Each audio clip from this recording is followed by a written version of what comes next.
ഇന്ന് നമുക്ക് നല്ല ടേസ്റ്റി ആയിട്ടുള്ളൊരു ഫിഷ് ഫ്രൈയുടെ റെസിപ്പി ഒന്ന് കണ്ടു നോക്കാം. അപ്പോൾ ഈ ഒരു ഫിഷ് ഫ്രൈ ഉണ്ടാക്കാൻ വേണ്ടിയിട്ട് അതിൻ്റെ മസാല റെഡിയാക്കാൻ വേണ്ടിയിട്ട് നമുക്കൊരു മിക്സിയുടെ ജാറിലേക്ക് ചെറിയ ഉള്ളി ഇട്ട് കൊടുക്കാം. ഒരു 10 ചെറിയ ഉള്ളി ഇട്ട് കൊടുത്തിട്ടുണ്ട്. ഇനി ഒരു 4 അല്ലി വെളുത്തുള്ളി ഇട്ട് കൊടുക്കുന്നുണ്ട്. വലിയ അല്ലിയാണ് ഇട്ടിട്ടുള്ളത്. ഇതിലേക്ക് ഒരു ചെറിയ പീസ് ഇഞ്ചി ഇട്ട് കൊടുക്കുക. 2 തണ്ട് വേപ്പിലയും കൂടി ഇട്ട് കൊടുക്കുന്നുണ്ട്. ഇനി 1.5 ടേബിൾ സ്പൂണ് കാശ്മീരി മുളക് പൊടി ഇട്ട് കൊടുക്കുന്നുണ്ട്. 1/2 ടീസ്പൂണ് മഞ്ഞൾപ്പൊടി ഇട്ട് കൊടുക്കുക. 1/2 ടീസ്പൂൺ തന്നെ കുരുമുളക് പൊടിയും കൂടി ഇട്ട് കൊടുക്കുന്നുണ്ട്. ഇനി ഇതിലേക്ക് ആവശ്യത്തിനുള്ള ഉപ്പ് ഇട്ട് കൊടുക്കുക. അതുപോലെ 2 ടേബിൾ സ്പൂണ് വെളിച്ചെണ്ണ ഒഴിച്ച് കൊടുക്കുന്നുണ്ട്.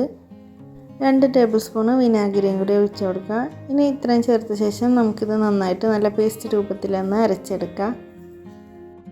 ഇനി നമ്മൾ കഴുകി ക്ലീൻ ആക്കിയിട്ട് വരഞ്ഞിട്ടുള്ള മീനിലേക്ക് ഇത് തേച്ച് കൊടുക്കുക.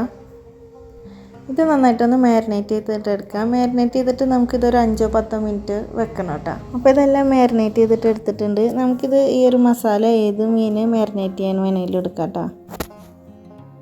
ഇനി നമുക്കൊരു പാൻ വെച്ച് ചൂടായ ശേഷം അതിലേക്ക് വെളിച്ചെണ്ണ ഒഴിച്ച് കൊടുക്കുന്നുണ്ട്.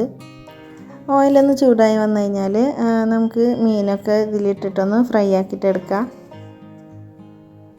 ഇടയ്ക്കൊന്ന് തിരിച്ചും മറിച്ചൊക്കെ ഇട്ട് കൊടുത്തിട്ട് നമുക്ക് ഇത് ഏകദേശം ഒന്ന് മുരിഞ്ഞ് വരുന്നത് വരെ ഒന്ന് ഫ്രൈ ആക്കിയിട്ട് എടുക്കാം. ഇപ്പോൾ ഈ ഒരു സൈഡും അത്യാവശ്യം മുരിഞ്ഞ് വന്നിട്ടുണ്ട്. ഇനി നമുക്ക് ഇത് വീണ്ടും ഒന്ന് മറിച്ചിട്ട് കൊടുക്കാം. അപ്പോൾ ഇത് നല്ല ടേസ്റ്റി ആയിട്ടുള്ള നമ്മളെ ഫിഷ് ഫ്രൈ ഇവിടെ റെഡി ആയിട്ടുണ്ട്. പിന്നെ ഇത് ഫ്രൈ ആക്കുന്ന ടൈമിൽ നമുക്ക് കുറച്ച് വേപ്പിലയും കൂടി ഇട്ട് കൊടുക്കണം കേട്ടോ. ഞാനത് ഇടാനായിട്ട് മറന്നു പോയതാണ്. അപ്പോൾ നിങ്ങൾ എന്തായാലും ഇത് ഫ്രൈ ആക്കുന്ന ടൈമിൽ മറക്കാണ്ട് ഇട്ട് കൊടുക്കണം കേട്ടോ. അപ്പോൾ ഫിഷ് ഫ്രൈ ഇവിടെ റെഡി ആയിട്ടുണ്ട്. അപ്പോൾ ഈ ഒരു റെസിപ്പി എല്ലാവർക്കും ഇഷ്ടമായിട്ടുണ്ടാവുമെന്ന് വിചാരിക്കുന്നു. ഇഷ്ടമായിട്ടുണ്ടെങ്കിൽ എല്ലാവരും ഒന്ന് ലൈക്ക് ചെയ്യാനും ഷെയർ ചെയ്യാനും കമൻറ്റ് ചെയ്യാനും മറക്കരുത്.